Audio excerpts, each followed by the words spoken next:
Welcome back to the arena. This is me, Squider Dragon, with episode 4 of the Strixhaven free to play series. As promised last episode, in this episode we will play through the remaining colour challenges. That's the black colour challenge and finally the green colour challenge. Opening screen there showed an award of 2,000 experience points as a result of a bug fix that they applied. So there's an award to the players. You can see I've got a couple of quests lined up. So we'll see as I will be unlocking those requests as we go through and play the colour challenges. So in addition to the main objective to complete the two remaining colour challenges, by playing through these decks we'll also unlock with the quests that we have, so we get a double bonus. The key thing with this episode is just to complete the 5 decks as a starting point for continuing our free to play experience. With these extra reward points we receive 1 orb, and these, as you can see here, what the orbs do is just allow you to choose in what's called this mastery path a cosmetic. So typically this is not new cards, but for an existing card it will give you a more fancy cosmetic, making the card look nicer or animated in some fashion. So it's just some cosmetic rewards that you can earn through the experience track. We also had a new pack because of the progressing on the experience track with the award of the 2000 XP. So we open this. Yet again we see our rare was a second copy of a land. So again, not ideally what we want to see opening lands, but they will become useful in the future. So let's get into the first of these 2 colour challenges that we're left to do. So you can see the status where we have 3 of them unlocked. I do what needs to be done. That's indicated by these ticks. I do what needs to be done. So we come in with Liliana Vess. Start off with this black challenge. Most of these quests were fairly quick, straightforward, but as we've seen in other episodes, there are a few challenges. Particularly, we had a challenge, I think, with this particular deck with the blue. So again, blue with flyers. We had a couple of attempts, and again in the match against green, I think it was black in particular. But you can see this. The main thing here is just you're familiar with this. Just seeing these decks and the spells that they have. This should become familiar already because you've seen this in the other quests. Remember, the decks and the colour challenges you have are pretty much identical to the piece of working out. So again, facing green as the first deck, they use this what I refer to as a mana dork creature, giving it additional mana, allowing it to play some of its spells more quickly, because you can tap that creature for mana, and of course, as we know, the more powerful spells take more mana. So wanting to try and slow the opponent down, which is a good tactic. I destroy the creature with the spell I have in hand. You can see I have another one, Compound Fracture. So once again, the opponent plays out. So the strategy here is the same, just try to set the opponent back by denying them that additional mana by killing the creature that's generating it. They have the advantage, of course, of by killing the opponent's creatures, it pumps our own mana Color Blade, so they become stronger than now both 3/3s, and we have the opponent already at 9. And we're also adding mana, adding black mana for getting close to casting this expensive 7 mana Demon of Loathing, which will be a powerful card when it hits. Here we have another Compound Fracture. There's nothing to cast it on, so we just, as you can see, we didn't have to go any further. That was quite swift. So the strategy there was really to just slow the opponent down by removing the blockers, and that was obviously pumping our Cull Blades, which allowed us to finish off the match fairly quickly. So about 5 minutes or so into playing. Again, as I said, this video playing over the 2 matches is just over an hour and 13 in total. But as I've mentioned, it's a free-to-play player. Typically budget for a kind of hour's gameplay a day that will get you through the quests that you have in front of you or presented with. Of course, you can play the game more if you want, and you can go on to earn extra rewards.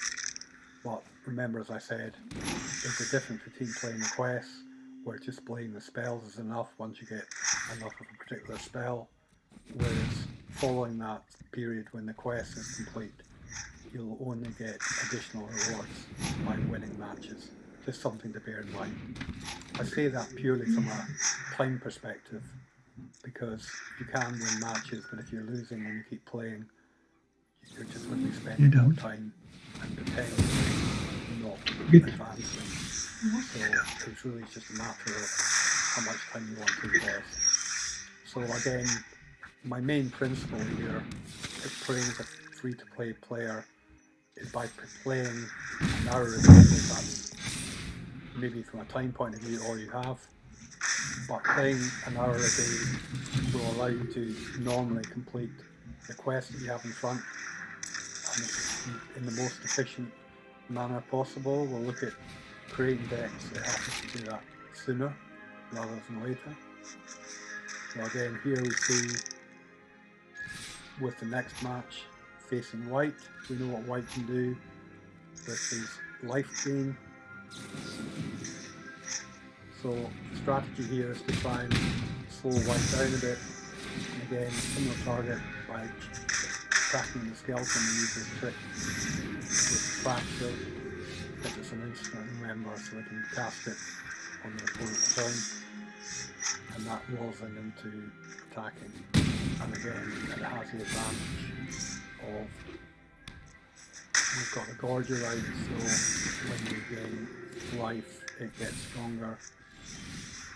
So you can see our opponent continues with life gain.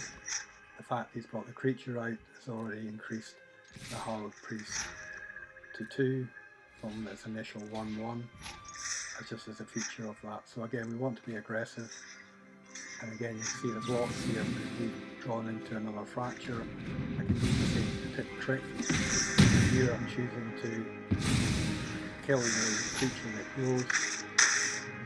Because if we take out the Orator, if there's another spell being cast, we can pump up the 3/3 and get out of control. So we're better off doing that. The Impassioned Orator has the ability of gaining life with that crown creature, and himself does not get bigger. So it gives him more threat. So you see the opponent plays against the white strategy that we're already familiar with. And what we're doing, this black strategy, we now have this powerful flyer. I don't attack with the 1/2s now because I don't have a fracture, so we'll just leave those back from a defensive point of view.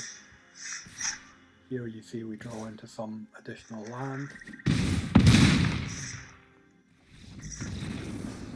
And now we have this 2/5 and we get matches closed out. So again, relatively quick, straightforward, just relying on, in particular, understanding how this particular black deck and the spells that we are drawing are best used to try and quickly get through this next stage of the quest.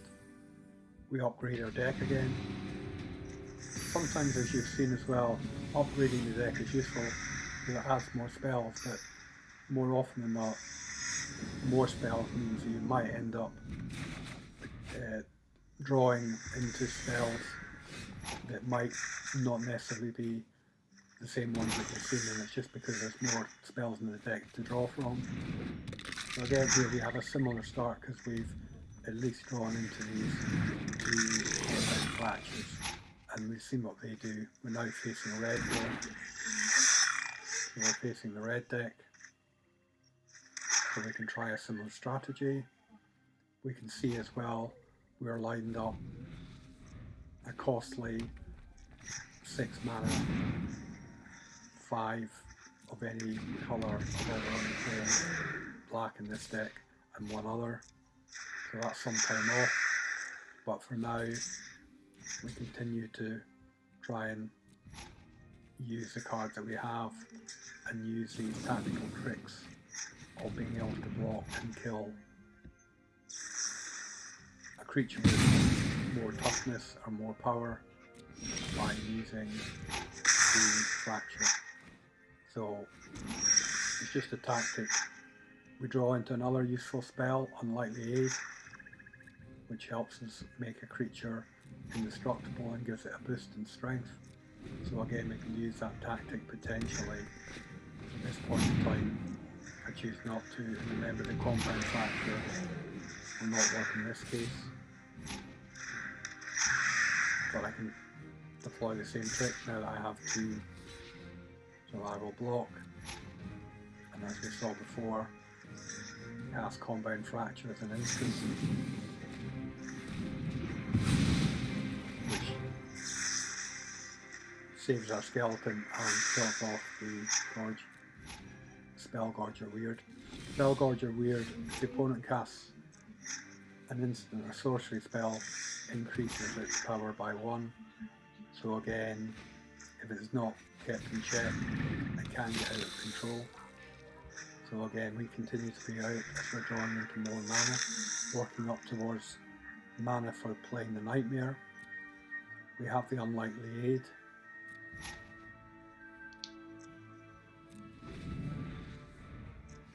But what I tried to do in this particular turn is just to hold back. So you see we have a 2-3, so a bit more toughness. Again, I've got a second Unlikely Aid as an instant. What I decided to do is attack with both. The idea being using both of the Unlikely Aids to kill the opposing 2 red creatures.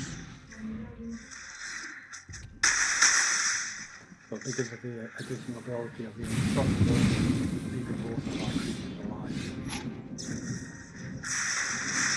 The cheap red spell, but now we're at the point where we've drawn in, we've given ourselves time to draw in enough mana to 6 mana we need to cast this powerful 6/6 flyer. Although our opponent Chandra still was on 20. So the shots as well she's drawing into, but that's clearly not nowhere near big enough to take care of the Nightmare. And again, we're using mana efficiently, so although the skeleton is killed off, we can cast 3 mana to put it back in our hand, and then 1 more mana to bring it back out. So nice combination, and it's a feature of black in particular again to have this spell. This is another spell we have, but it requires us to sacrifice another card in our hand, which we don't have. But at this point in time, with the 7/7 Nightmare, probably not needed. Although as you've seen here,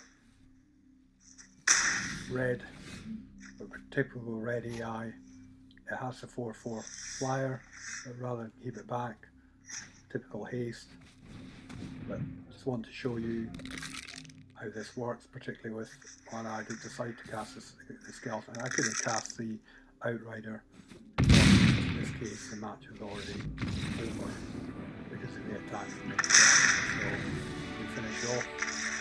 So far it's been relatively straightforward. As you'll see when we wait to the next match, I think this is a match against blue, and we've seen that being difficult before. And I think we see the same problem here for similar reasons.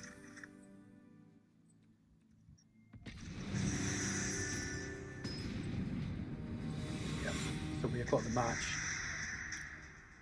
against blue mage. We understand quite well by this time how this blue planeswalker operates. He's picking the game for us. The only thing we have to navigate is when it gets to the point of having particularly 4 mana and being able to bring out the air elementals as a 4/4 flyer. So we start off in typical vein. Single 1/1 flyer on turn 1. Remember, flying we can't block even though we have a death touch creature. So we can just continue to cast out. Again, if we look at the cards in the deck, we can see we have a Skeleton Archer. He does cast 4 mana, but with an ETB effect, he will deal 1 damage to any creature or target, I think it is. We could take out certainly his effort, or anything with 1 toughness. So for example, it wouldn't be enough to kill a Warden. But you'll see, as this continues, here you see, for example, the cost of casting this as an additional cost. I've got to discard a card in my hand. Because the skeleton is something I can bring back. It's a useful tactic. Because I can discard the skeleton knowing that I can bring it back at a later time. So that's a good strategy to use. Blue continues as we are used to, casting, and that's particularly powerful because of the warding of evil the making the creatures cheaper to cast. That's the ability. So when we have fractured, you see here a skeleton archer is doing 1 damage on the target. I couldn't prove the opponent if they were 1 life, but as it is the bigger threat. So we take care of one of the Lightning Seers. We attack in. This is pretty good, but you'll see what happens. So again, one of the powerful things about blue in particular is the card draw. So particularly when they cast the Lightning Seers, the opponent draws more cards. We now have an interesting spell with Eternal Thirst, and again this is the secret to unlocking the win for this deck, but in this particular match I picked the wrong target. So because it's giving life gain, I put it on the bigger creature, but we'll see when we finally get to the ring, do the different strategies, and we'll see what happens. So we have these triggers going on our creatures, which is good. It looks as if we've got a fairly good handle at this point, but again, we'll see what happens. Yeah. Your Master Sphinx has the ability to put a creature to hand. So that powerful flyer had lifelink is now back in hand.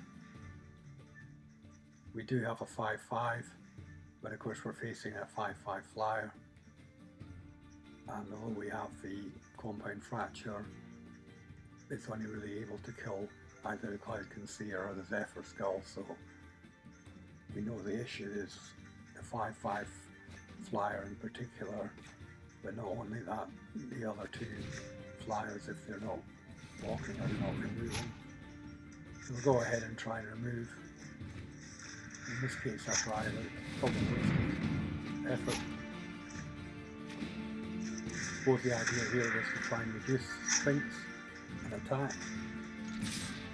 And then if it's a block,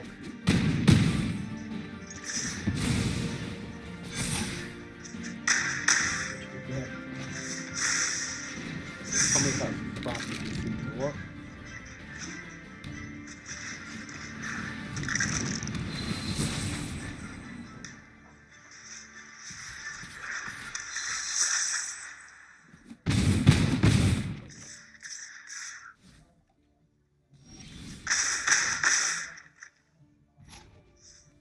So despite at this point in time having the opponent on 2, you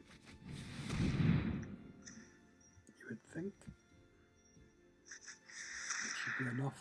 It's discarding a card, forced by 5, and then attacking in, doing 2 damage with 3 creatures, but we have it on summon. And we have a block.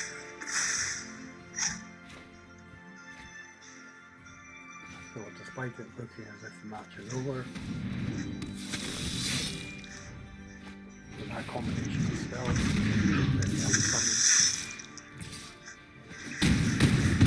And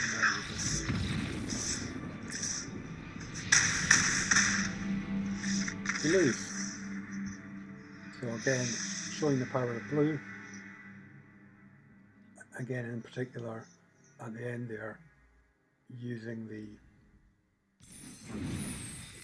creature to increase the power with the backbreaker. So these are strategies because you're playing through the challenge of Conquest. You can see in particular how the AI handles the deck. You can learn from that. You know, depending on who you talk to, you know, the AI is limited. Sometimes it doesn't play the best spells, but for the colour challenges, they tend to be fairly well tuned to playing at least well enough for you to have to play well enough yourself to achieve the win. So again, the 1/1 Death Toucher, I decide to attack and interest my AI, so obviously at this point we'll run to block, which helps us and then it pumps up the Call Blade, still not big enough of course to attack.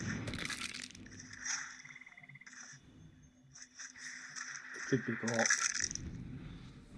There's an option, do we, unseen, decide not to possibly try and attack there. Because remember the 2/2, he probably wouldn't have blocked because it's a powerful enough spell because it allows him to cast his other creatures much quicker. So, although it would only have done 2 damage, the correct course there may have been to attack.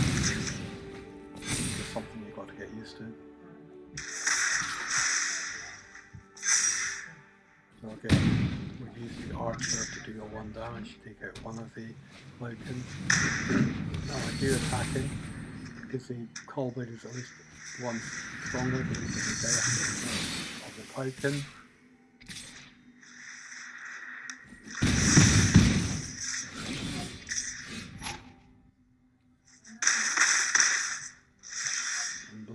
Continues to pile on the damage.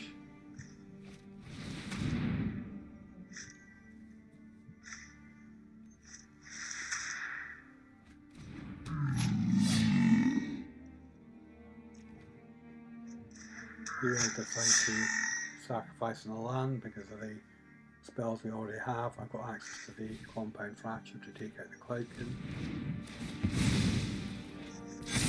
5/5.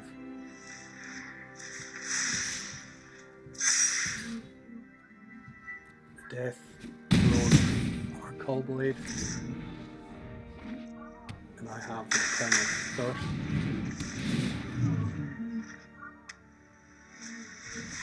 But again, again have on curve, and when I refer to on curve, it means drawing into mana and having a creature available for casting. And in fact, the Riddle Master was 1 mana cheaper because of the ability of the Warden of Evil as well, so it was making it cheaper to cast anyway.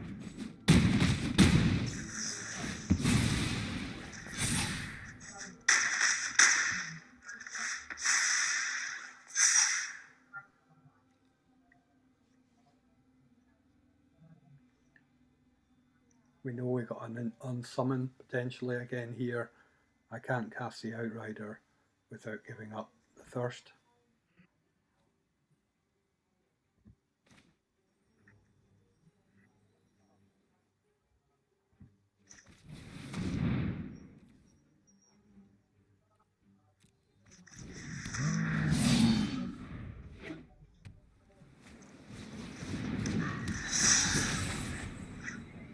Potentially mistake there. I can't defend the flyers.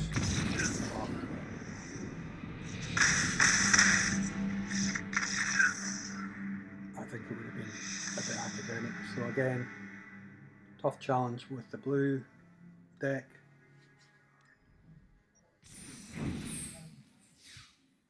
I think it's this next match against blue where we finally work it out.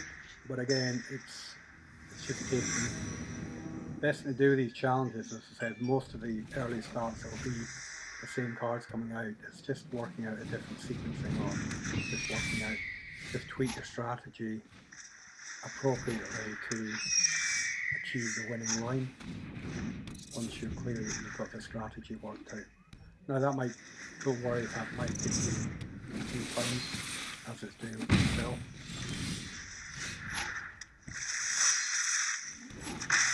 There's probably and arguably a way to play the colour challenges so that you can take all of these matches down the first time, and I think that's true probably apart from the final match with the AI, depends who you face from an AI point of view.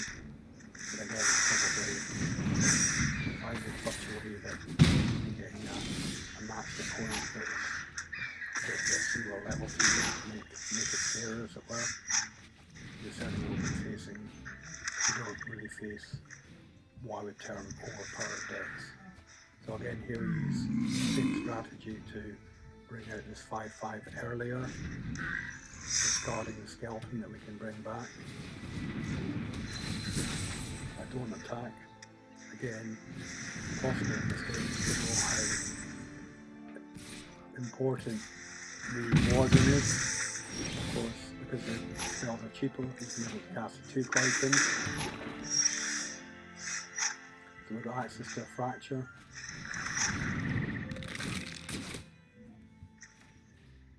Well, I cast all in mana, which generally tends to make sense, certainly from the first point of view. I use the end of the battlefield effect to take out one of the Cloudkins here with the deal 1 damage to any target. And we just know our opponent in blue with these card draws. Remember, each time this Cloudkin comes into the battlefield, he draws a card. So he's drawing to cast out.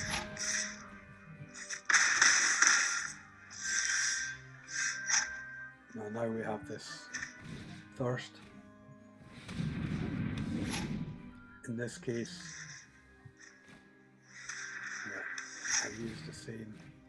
I think the right strategy was that it has to cast it on the probably, we'll see.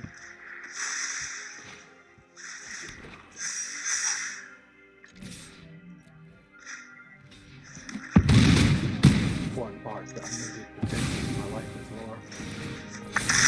Casting that to bring my life up. Popping the creatures up. So the sync come up which we were expecting. It bounces the 77 last game.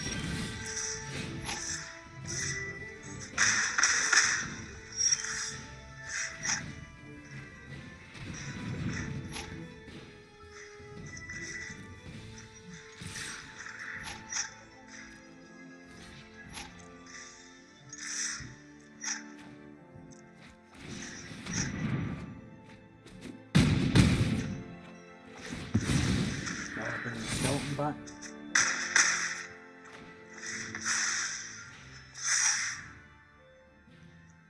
And I'm able to cast the skeleton out.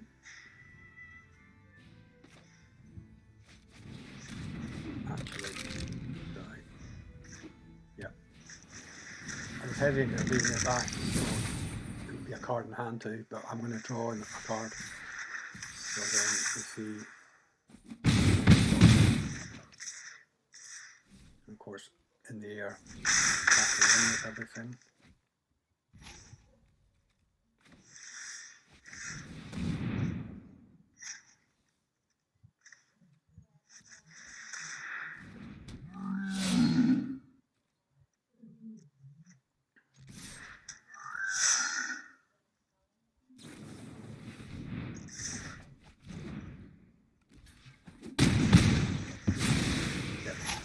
Fine.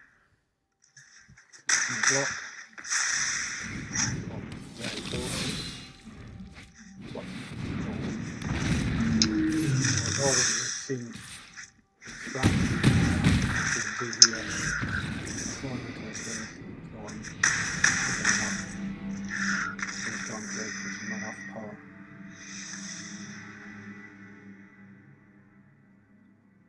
So, what's the change of strategy? Let's find out in this next match where we finally get past this blue quest.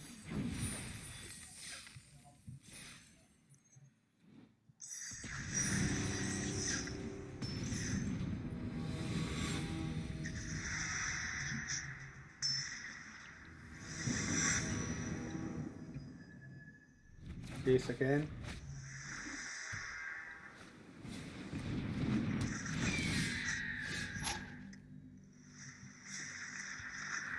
And the familiar start, same sequence of cards.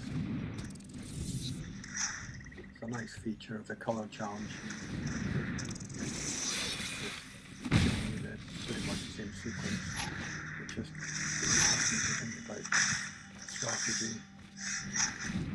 So in a similar way, we continue. So these first couple of turns are just a mirror to sort of like mid-match. What can we do that's different?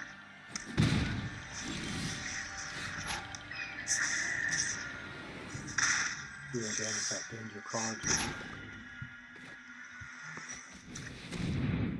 I say dangerous, it's only a 2-2, but it's dangerous the fact that it makes the flyers, which we know is a feature of the deck, one cheaper. It's like having a land or any flyer. Again, we also, that's the reason why it's not blocked. The value, again, chess analogy, the value of that piece on the board. Of course, more, it's not about its 2-2, it's about the fact that it's making the creatures the opponent is casting predictive flyers cheaper. So we have a similar sequence of turns as we saw before.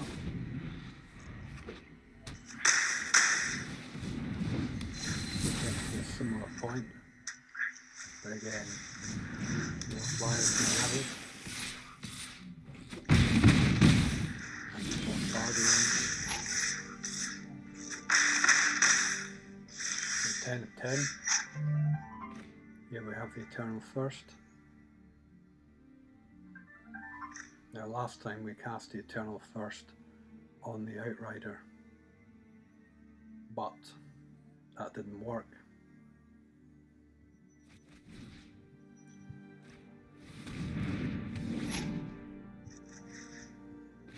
So Let's put it on the marker.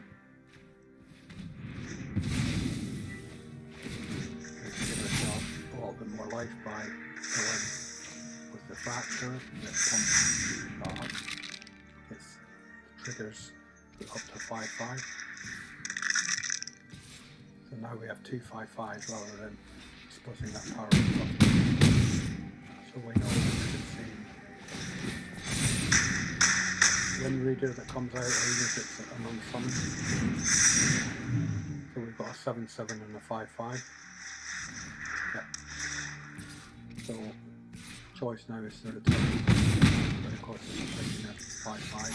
That's the difference. And then we solve it more.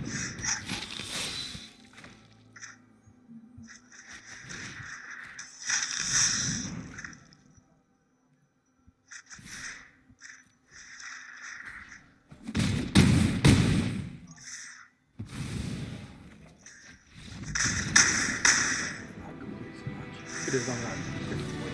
We could have killed and pumped up. But again, you can find your own way, but it's just as long as you find a strategy to end the match. But as you'll see, the colour challenges are useful from a learning point of view because you can try your own strategies. Here we get the deck upgrade, and now we face a final match in this colour challenge on black.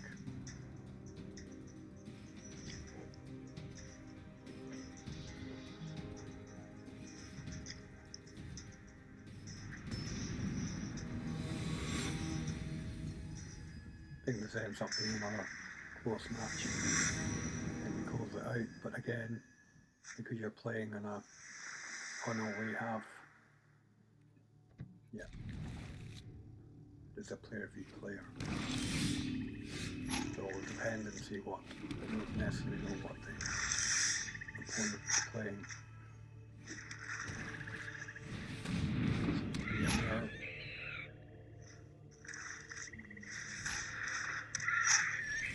Okay, now he has this early flyer, 1/2, so our fracture is not necessarily useful at this point in time.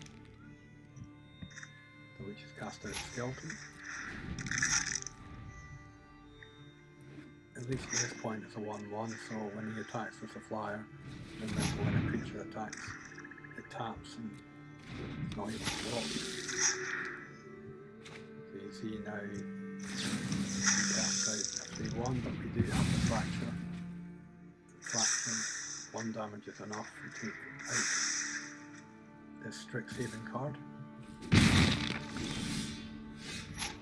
This player is playing the eastern part of Strixhaven deck. I suspect this might be a new player that's just maybe got just a few cards. Difficult to tell what the AI matchup is. Because we're obviously at this point just playing our standard vanilla mono black deck as part of the current challenge. Again, it's not the only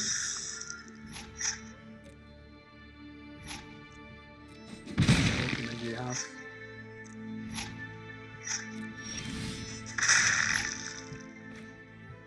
We have the archers. So again, we know the archer can do 1 damage. So it's a good answer.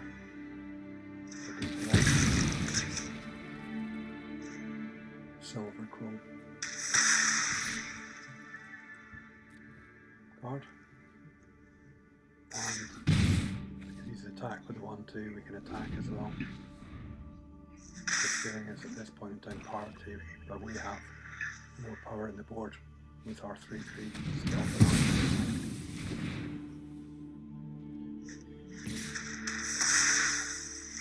See black murder.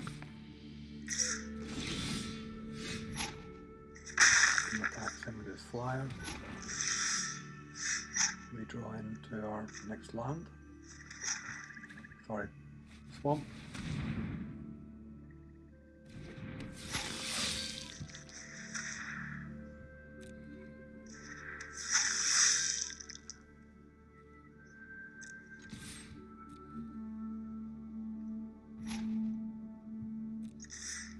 as well attack. You can't block. You can see the opponents with 2 cards as well.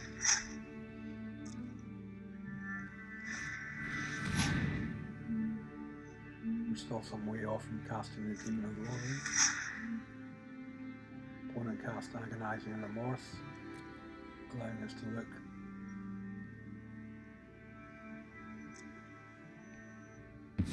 Cast as an instant, but it's not necessarily helping us, as he's not targeting any creatures. And surprisingly, he chooses to remove the big creature, which admittedly is not coming out, but it's probably a couple of swamps away. So from his perspective, it's a bigger threat.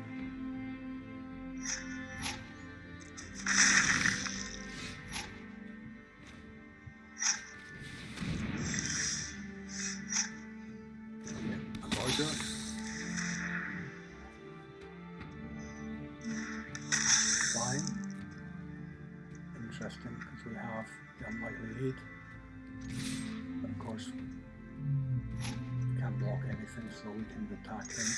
The other trick is using the Gorger to attack. The opponent, we can see, has 2 cards left, and our Gorger gets 1 bigger, so when he attacks it can kill and survive.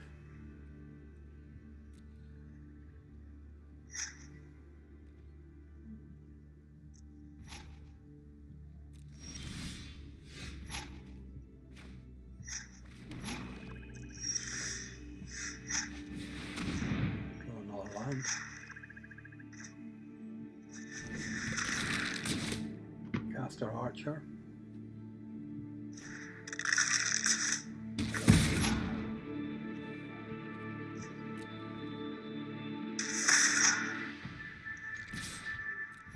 Cast it against our Fettered Imp. It's a better target than directly to the player.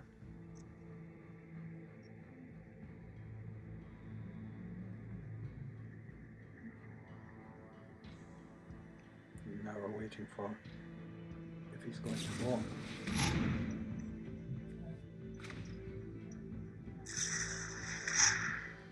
Well, it's interesting, he casts Unlikely Aid.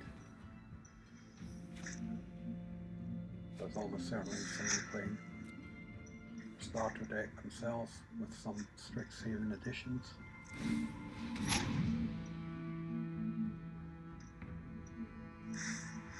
Because it's an instant, we can wait. It's giving it Death Touch.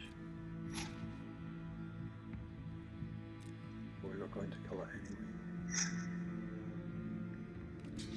We do want to remove it.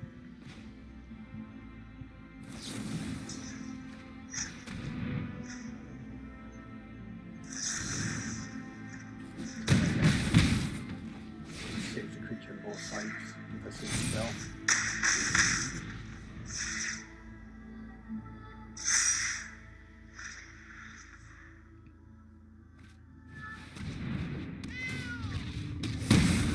Point down to 2 cards. Now we play this big 5/5.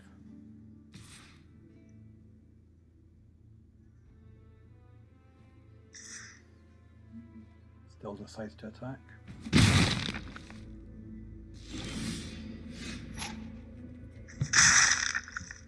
Rather than the back for blocking, we now draw Assembly of Vampire. 4/4 flyer.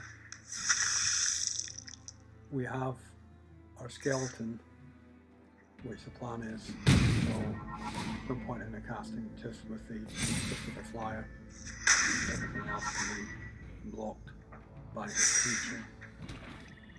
5/5 is obviously a threat, but we thought that in terms of using the skeleton to block, it doesn't die. Then cast a 6/6.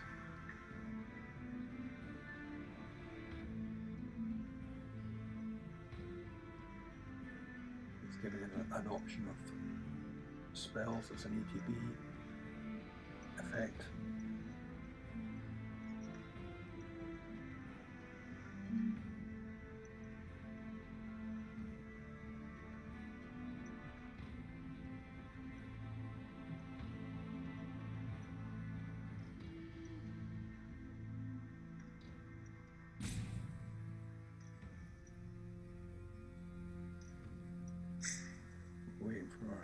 this side.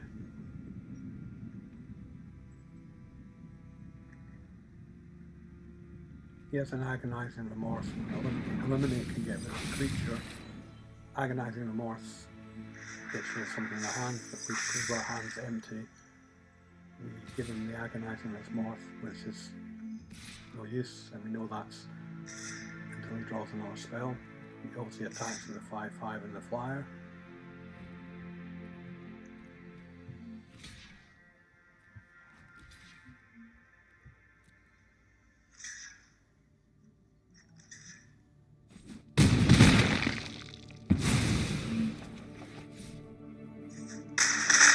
Should have blocked.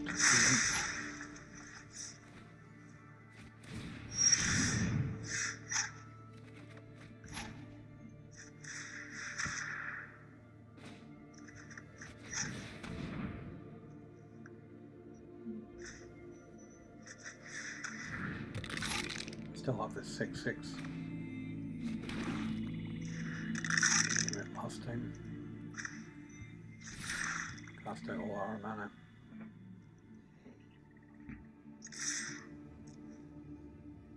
Attack with everything. 6/6 can kill, but because we got creatures. The biggest one. Let's bring them down to 1.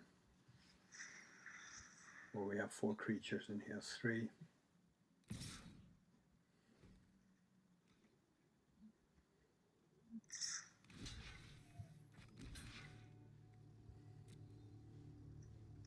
Obviously the skeleton can block.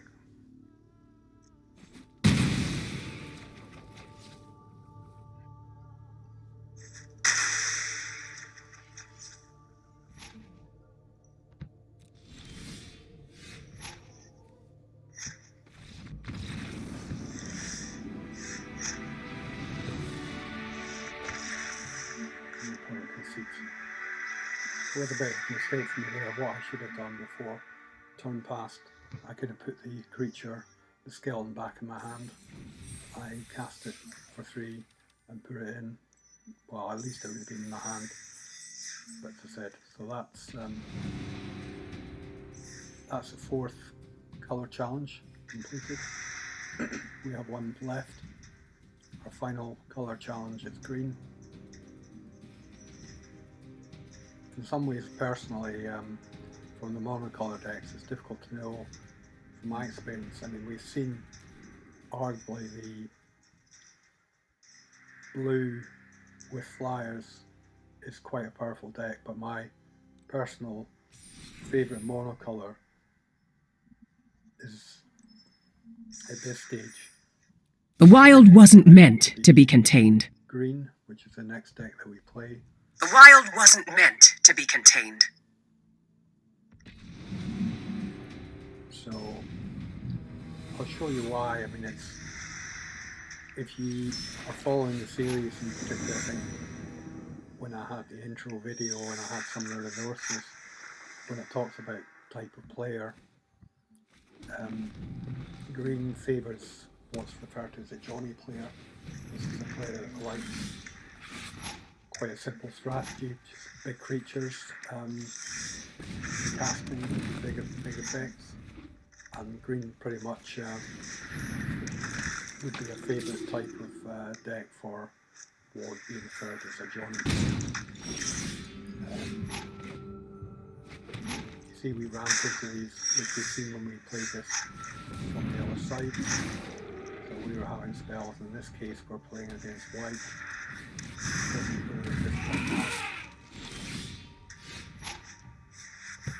Spells necessary to remove our mana generator. So we can bring out a second. At this point in time, the 3/3 we could have attacked, but at this point in time I'm leaving it back. We can give it another 1/1. We've seen this with a white deck, the 1/1s in the game life can get bigger. Well, we have a nice effect with this deck because what happens is each of these 3 3s. If there's already one out, the other one gets these +2/+2, and it's got trample as well. So,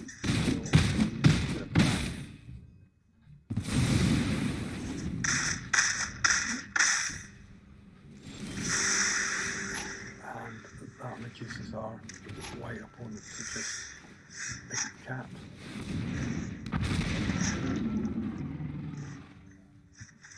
And with a mana generation, this is typical example of why people like playing the Johnny deck. Something like this big creature, and in particular this Brontodon has a particular ability of attack, so although he's 120 life currently, you can cast out, and as I said again, pumps a 5/5.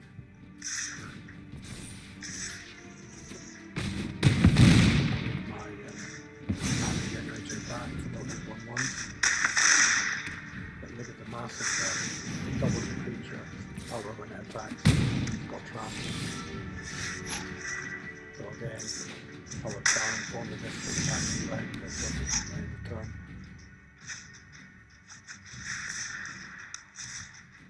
We have this creature that has an ETB that fights another creature. So in this case we can fight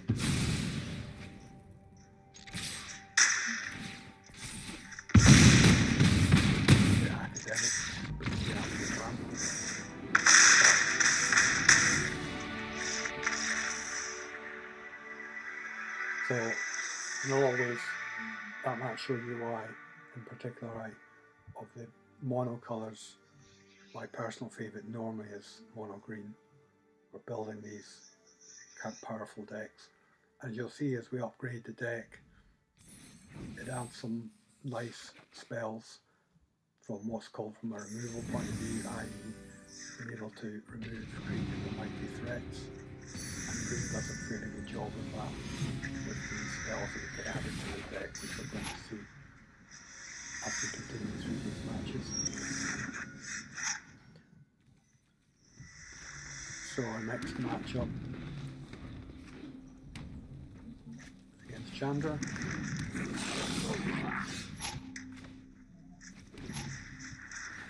Going to speak the decks. Notice I changed the avatar as well for this match. So we have the green avatar as we're playing the green deck.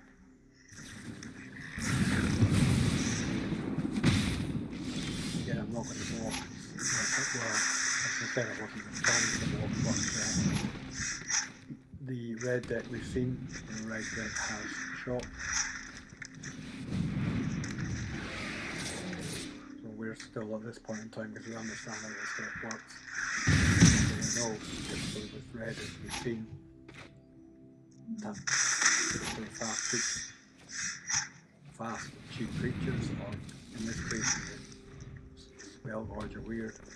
You have another shot, you can pump the skill Spellgorge are weird up, make it bigger, doesn't in this case. So from our perspective that's fine, we can bring out another spider. We have these cool 1 green mana spells for removal, just makes our creature bigger, and I think the ability also untaps it. So we're getting a gang block here, but 1/1 counter-target control. So it's effectively, in this stage of the game, we've kind of sealed it up just because of that mana spell, being able to save the creature. We have another one in reserve.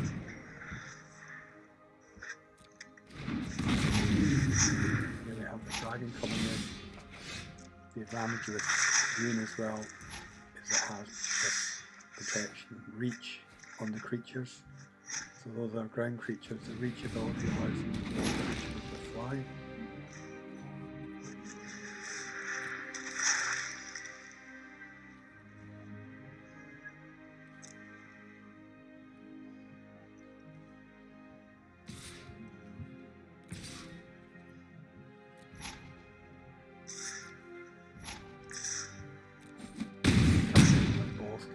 choice, but I can save my dragon in case he decides not to block.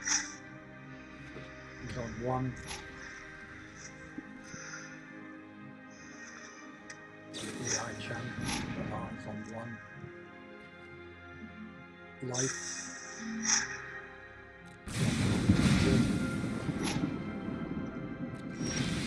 Stoney's got to save it, but we don't really need it to be saved at this point in time.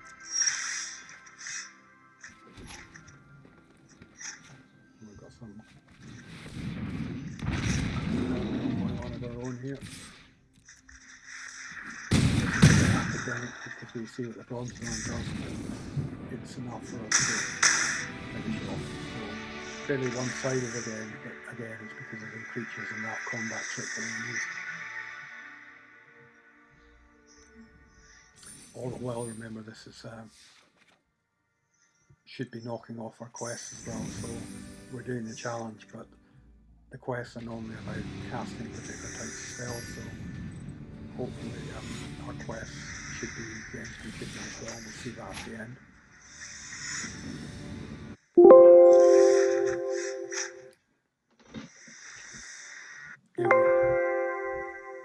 Here we feature our nemesis.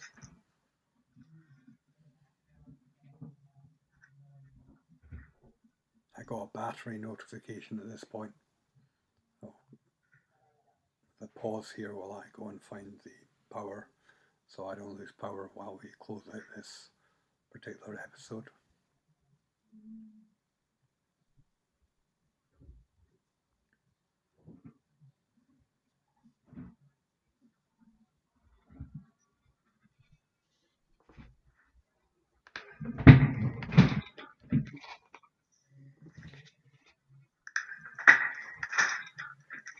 Some background noise as I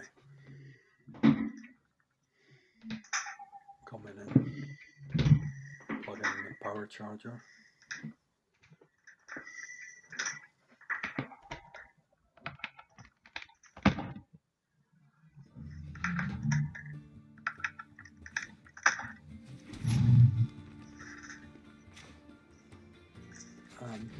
Off to the races. Got a new creature here, which is quite an interesting one. It does cost a bit of mana, but we can start making it better once we draw into enough green mana. We've got our Stony Strength. Useful, so we know we're playing against blue, and we know I just go back and do the times.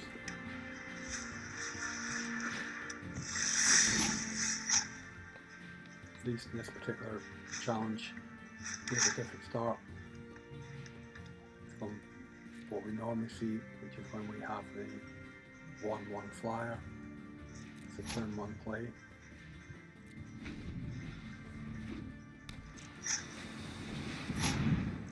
We have a pair of Stony Strengths, and then we have our danger creature for blue, the 2/2. Attacks with the 1/3.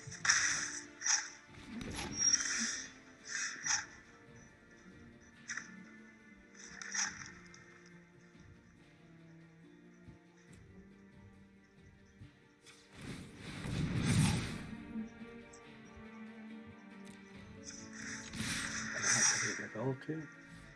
Still have access to the Stony Strength. Attack with the 2/2.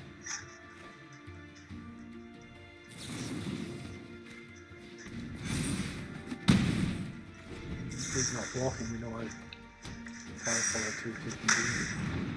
That makes sense him not to block and lose.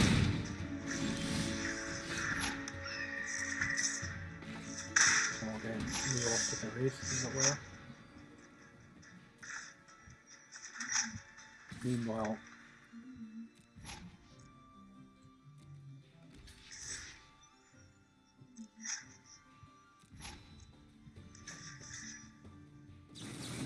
tries a double lock.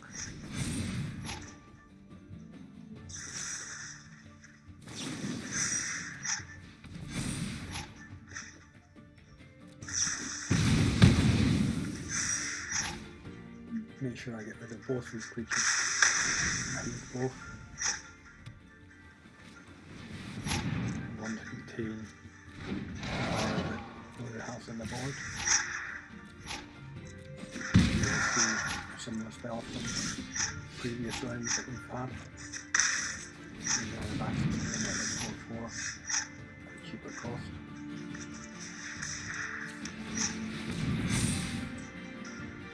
But now we have this Delver, which can attack with 6/6.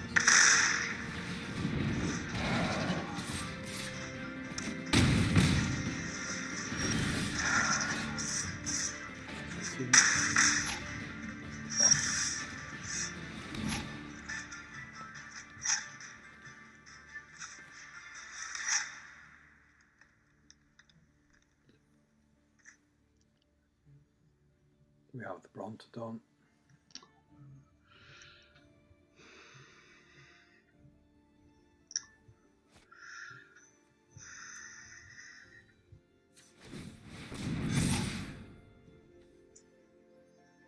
Then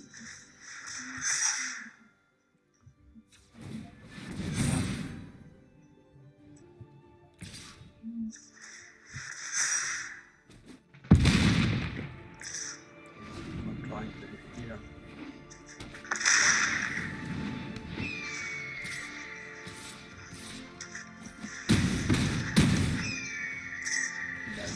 Fire.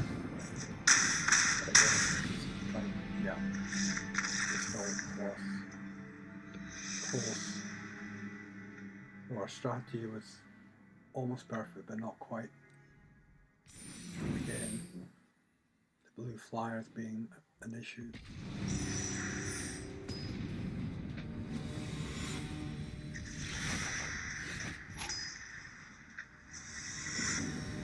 So once again, facing Jace, our nemesis, at least as far as the colour challenge goes.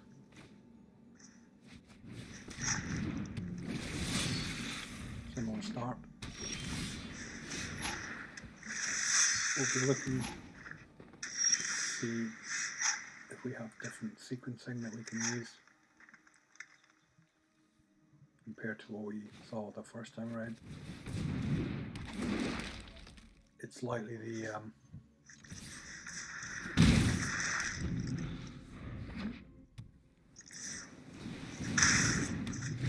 first few turns the same, as I said, tend to be the same predictable patterns that we've seen.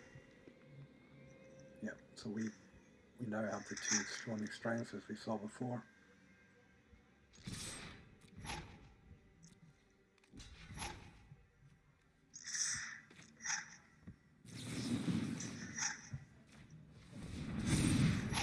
In this case, I can't say.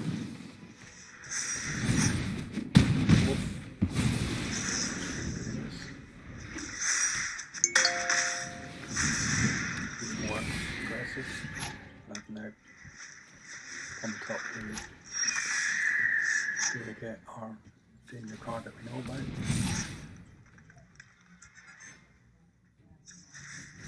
So my plan is to try and make this creature as big as I can early on, so I can get the damage in.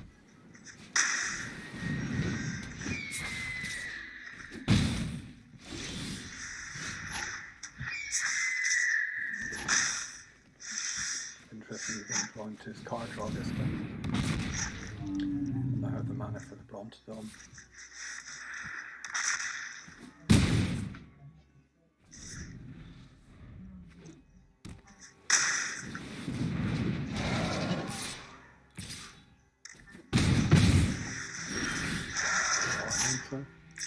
However,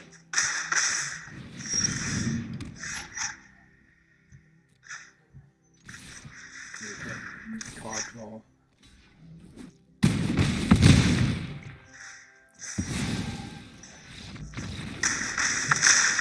Trample here is really what, again, something else, one of the reasons I like mono green with the trample. pretty powerful to get such a big creature out, and of course that's the principle. Ramping up with these mana dorks and having a creature like the Bronze bad enough if it was, as you can see here, creatures being added to the decks are large creatures for, in some cases, relatively cheap mana, but it's a trample for the Brontodon in particular that is a game winner there. So we now face black, and again, black I think is 2 attempts, but we'll see why.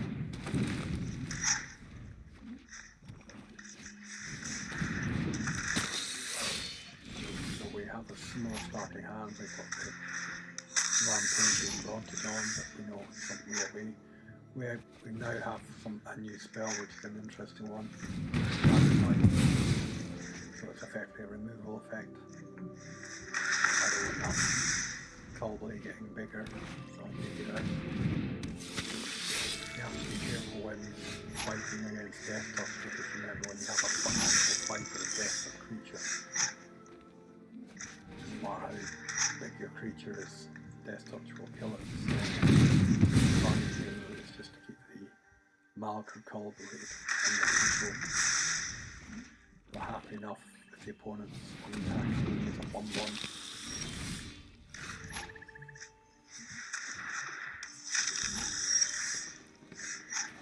Cast a Gorger.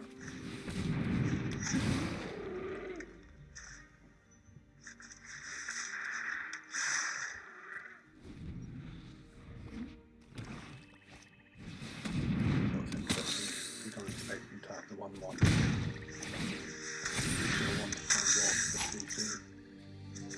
Now you can see black is sending your Vampire Flyer.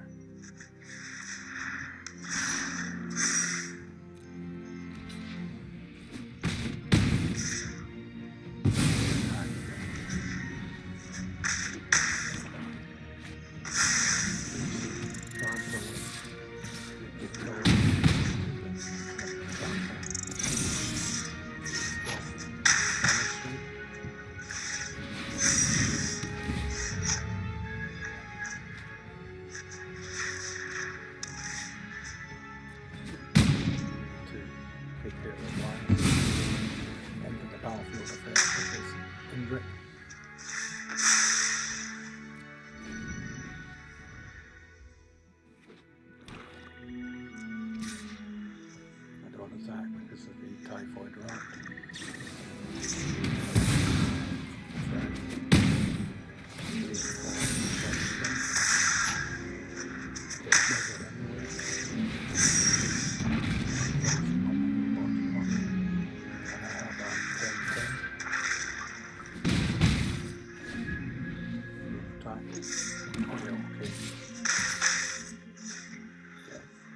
The reason he didn't block me is he wants to hold the typhoid right back.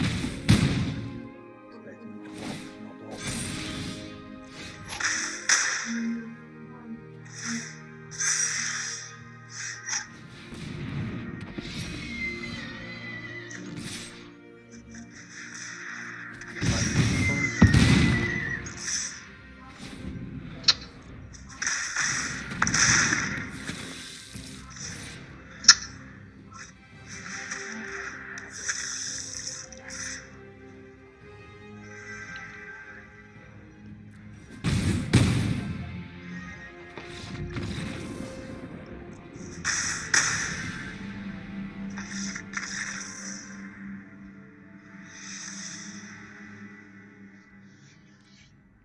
Again, close, but not close enough.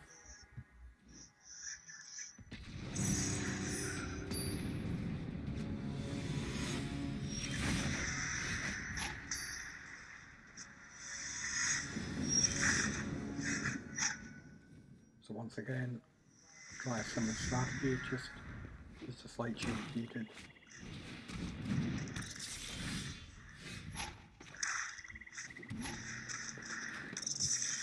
No surprise, we have 1-1.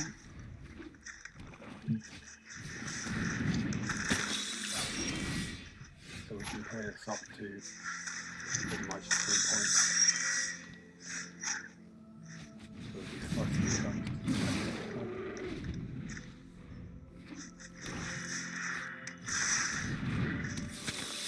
goes this time to bring out the mana again.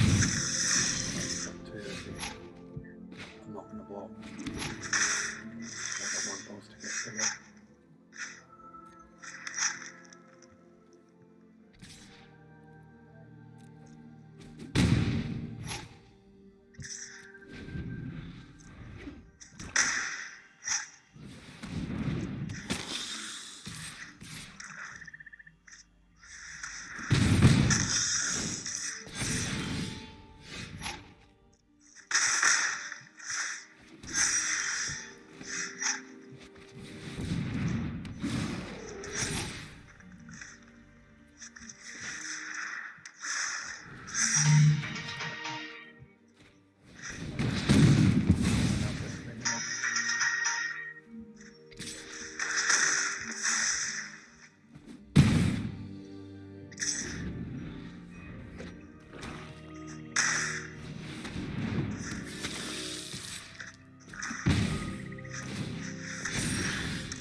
It's constant.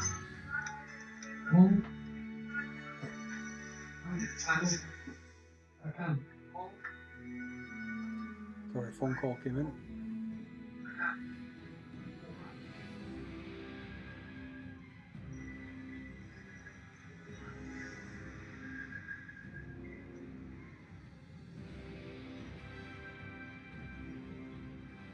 Just answering that call. No, I'm not.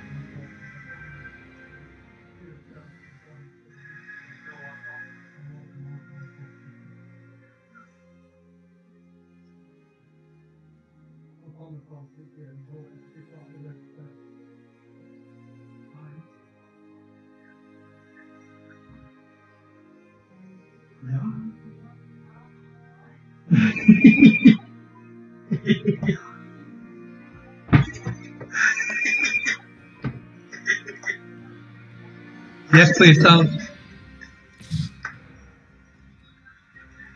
Yes, please, Tom. Yeah. Yeah. Love you, McGinn. Love you, Love you, man. McGinn. Ban ban. Love you, man. Ooh, ban ban. You ban ban. Love you, baby. Love you, baby.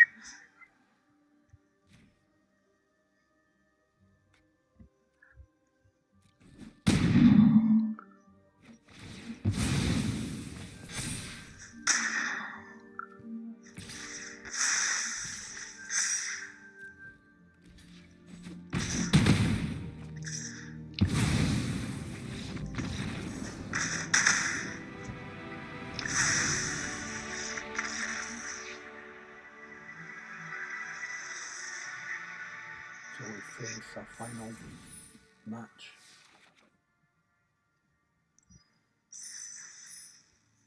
Player v player. With our green deck.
For Mal, we've got a Johnny avatar. Draw. That may have been a computer thing, but in this situation, it's sufficient to complete the quest.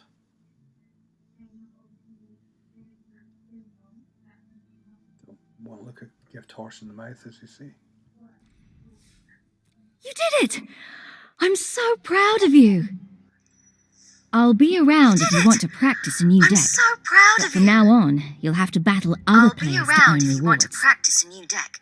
I But from now always on, thought you were you'll have to amazing. battle other But players to now, earn rewards. the whole multiverse will know. I always Bye. thought you were amazing. You know where to find But me. now, the whole multiverse will know. Bye. You know where to find me. So as you can see, this concludes our color challenge. This is Squider Dragon. We'll just have a quick look at the decks.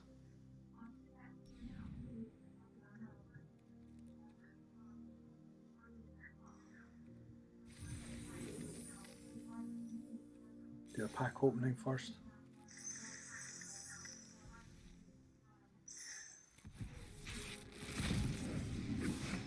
Yeah, let's see what we open up.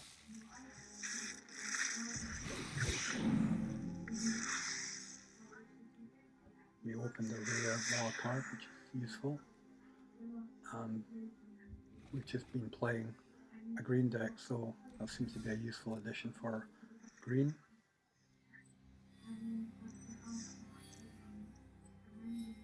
Thanks for watching. In the next episode, we'll get into the main quests and some of the strategies that I have for building decks that you might need to make your free-to-play experience as efficient, as I said, as possible from a time perspective. What you want to be able to do is to be able to complete the quests as efficiently as possible, meaning time efficiency. And as I said, the key thing about the quests is going to be the fact that as long as you are playing the colours in the quest,